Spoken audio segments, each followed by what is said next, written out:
नमस्कार. श्री स्वामी समर्थ सर्वांना. आजच्या व्हिडिओमध्ये तुम्हा सगळ्यांचं खूप खूप स्वागत आहे. स्वामी तुम्हा सगळ्यांना कायम सुखी ठेवो ही स्वामींच्यांनी प्रार्थना करते आणि आजच्या व्हिडिओला सुरुवात करते. तर व्हिडिओ असा आहे की उद्या आता गुरुवार आहे आणि उद्या अधिक महिन्यातील कमला एकादशी आहे. तर ही एकादशी जी आहे तर ती आपल्याला भगवान विष्णूंची सेवा करण्याला अत्यंत महत्त्व दिलं जातं. कारण की अधिक महिना जो आहे तर हा भगवान विष्णूंना समर्पित आहे, हे तर सगळ्यांना माहितीच आहे. आणि अधिक महिना जो आहे तर तो 3 वर्षातून एक वेळा येत असतो. आणि अधिक महिना इतर जे 12 महिने असतात त्यापैकी अत्यंत महत्त्वाचा हा महिना मानला जात असतो. त्यामुळे आपण भगवान विष्णूंची सेवा करण्याबरोबरच काही उपाय करणे पण तेवढेच महत्त्वाचे आहे. तर त्यासाठी आपल्याला काय करायचं आहे, आता आपल्या जगाचे जे स्वामी आहेत भगवान श्री हरिविष्णू यांना तुळस अत्यंत प्रिय आहे, हे तर सगळ्यांना माहितीच आहे. त्यामुळे आपल्याला तुळशी मातेची पण सेवा करायचं आहे. तर त्यासाठी आपल्याला तुळशी मातेला एक वस्तू अर्पण करायचं आहे. आता आपल्या घरामध्ये गरिबी असेल, ती गरिबी दूर व्हावी असे प्रत्येकाला वाटत असते. आपली एखादी कठीण इच्छा आहे, खूप दिवस झाला प्रयत्न करत आहोत पण ती इच्छा पूर्ण होत नसेल, तर त्यावेळेस तुम्ही तुळशी मातेला एक वस्तू अर्पण केल्यानंतर तुमची जी कोणती कठीण इच्छा असेल तर ती इच्छा पण पूर्ण होण्यासाठी मदत होईल. तीच माहिती आपण आजच्या व्हिडिओमध्ये घेणार आहोत. व्हिडिओ शेवटपर्यंत बघा म्हणजे तुम्हाला माहिती पूर्णपणे समजेल. आता ही जी सेवा आहे तर ही सेवा म्हणा किंवा हा उपाय म्हणजे तुळशी मातेला जी वस्तू आपण अर्पण करणार आहोत तर ती जी सेवा आहे तर तुम्ही सकाळी करू शकता किंवा मग संध्याकाळी केलात तरीही चालेल. आता तुम्हाला तर माहितीच आहे की भगवान विष्णूंना पिवळ्या रंगाची फुलं अत्यंत प्रिय आहेत. त्यामुळे मग सकाळी लवकर उठायचं आहे, पिवळ्या रंगाची फुलं आणायची आहेत आणि मग आपल्याला काय करायचं आहे, त्यासाठी भगवान विष्णूंची जी मूर्ती आहे तर ते एका तामणामध्ये घ्यायचं आहे किंवा मग तुम्ही बाळकृष्णाची मूर्ती घेऊ शकता. त्या मूर्तीवरती अभिषेक घालायचा आहे आणि अभिषेक घातल्यानंतर धूपदीप लावायचा आहे आणि भगवान विष्णूंना पिवळ्या रंगाची फुलं अर्पण करायचं आहे. त्यानंतर मग 7 गोमती चक्र आपल्याला घ्यायचं आहे. आता हे गोमती चक्र जे आहे तर जिथे कुठे पूजेचं साहित्य असेल त्या ठिकाणी तुम्हाला गोमती चक्र सहज उपलब्ध होईल. आणि ते जे गोमती चक्र आहे तर ते 7 आपल्याला घेऊन यायचं आहे. आणि आपण जे देवपूजेमध्ये एखादं वस्त्र वापरत असतो तर छोटंसं वस्त्र घ्यायचं आहे आणि 2 अगरबत्ती घ्यायच्या आहेत आणि दिवा प्रज्वलित करून घ्यायचा आहे. आता ही जी सेवा आहे तुम्ही सकाळी करू शकता किंवा मग संध्याकाळी केलात तरीही चालेल.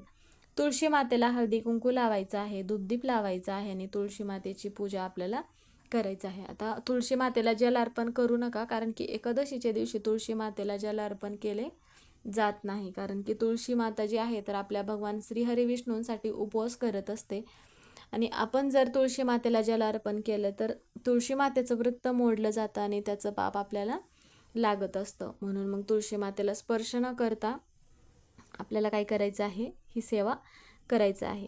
नंतर आपल्याला काय करायचं आहे, तुळशी मातेपुढं आपल्याला आपण जे लाल वस्त्र घेतलं आहे तर ते अंतरायचं आहे. तुळशी मातेला धूपदीप लावायचं आहे, दिवा प्रज्वलित करायचा आहे आणि जे गोमती चक्र आपण घेतले आहे तर ते त्या वस्त्रावरती ठेवायचे आहेत. आणि नंतर आपल्याला त्या गोमती चक्रांना हळदी कुंकू लावून पूजा करायची आहे. तुळशी मातेपुढं मग आपल्याला आसन टाकून बसायचं आहे. नंतर मग लक्ष्मी स्तोत्र पठण करायचं आहे. आता बऱ्याच वेळा काय होतं की बऱ्याच जणांना मंत्र स्तोत्र माहिती नसतात, त्यावेळेस मग तुम्ही मोबाईलवरती पण लावू शकता. मोबाईलवरती मग तुम्ही लक्ष्मी स्तोत्र म्हणून जरी यूट्यूबला सर्च केला तरी लक्ष्मी स्तोत्र उपलब्ध होईल. 108 वेळा म्हणायचं आहे. नंतर मग आपल्याला ओम नमो भगवते वासुदेवाय नमः हा जो मंत्र आहे तर हा मंत्र पण आपल्याला म्हणायचा आहे. हा मंत्र म्हणून झाल्यानंतर त्याचप्रमाणे लक्ष्मी स्तोत्र म्हणून झाल्यानंतर तुळशी मातेला आपल्याला काय करायचं आहे, तुळशी मातेच्या खोडाजवळ जे आपण गोमती चक्र घेतले आहे तर ते खोडाजवळ ठेवायचं आहे.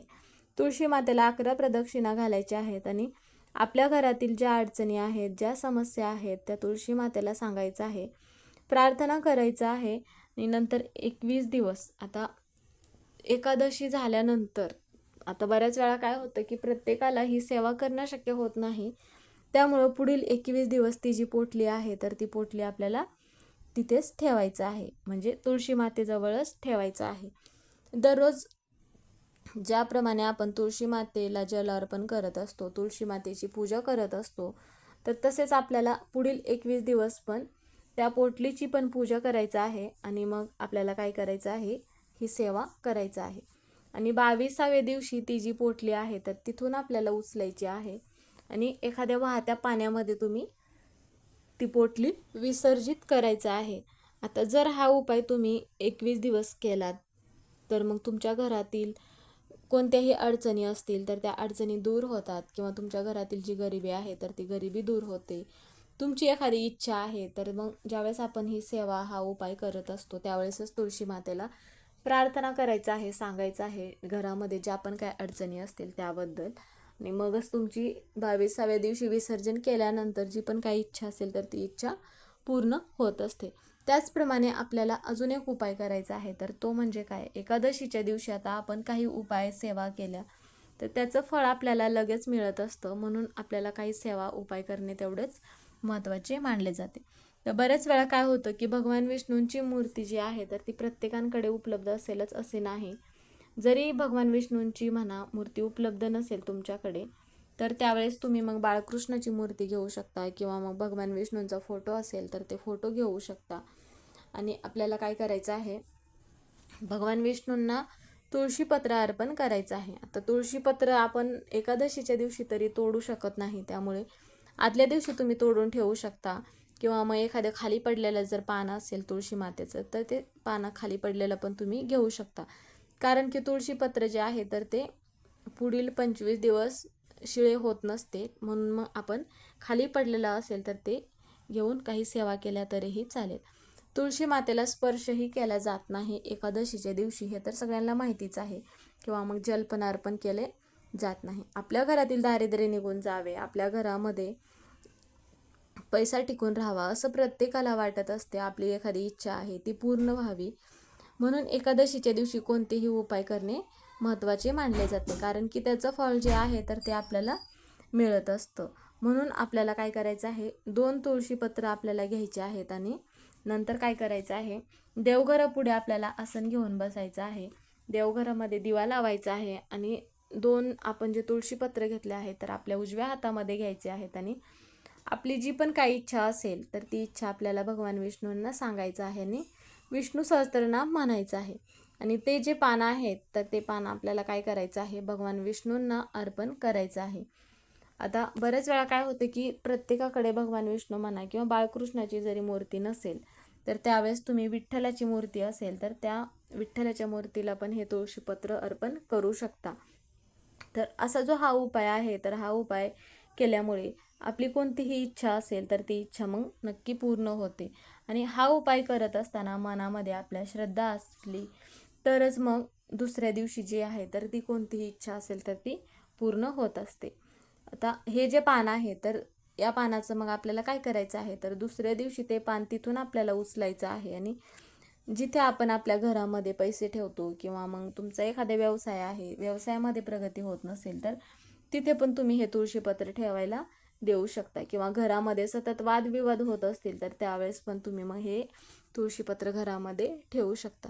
तर असे जे हे काही उपाय आहेत तर आपण एकादशीच्या दिवशी जर केले, त्याचबरोबर तुळशी मातेची जर सेवा केली तर आपल्या घरातील हे गरिबी दूर होत असते. म्हणून मग असा उपाय तुम्ही तुमच्या घरामध्ये पण आवर्जून करायचा आहे, जेणेकरून तुमची जी इच्छा आहे तर ती इच्छा नक्की पूर्ण होईल. तर आता तुम्हाला माहिती समजलीच असेल तर कशा पद्धतीने आणि कोणती वस्तू अर्पण करायचं आहे आणि कधी अर्पण करायचं आहे.